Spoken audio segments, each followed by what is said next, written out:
بسم اللہ الرحمن الرحیم۔ السلام علیکم ورحمۃ اللہ وبرکاتہ۔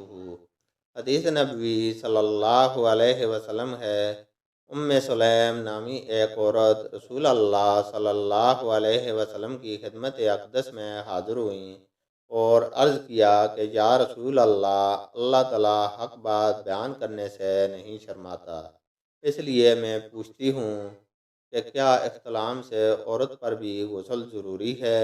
آپ صلی اللہ علیہ وسلم نے فرمایا کہ ہاں، جب عورت پانی دیکھ لے، یعنی کپڑے وغیرہ پر منی کا اثر معلوم ہو، تو یہ سن کر ام سلمہ رضی اللہ تعالیٰ عنہما نے شرم کی وجہ سے اپنا چہرہ چھپا لیا اور کہا، یا رسول اللہ، کیا عورت کو بھی احتلام ہوتا ہے؟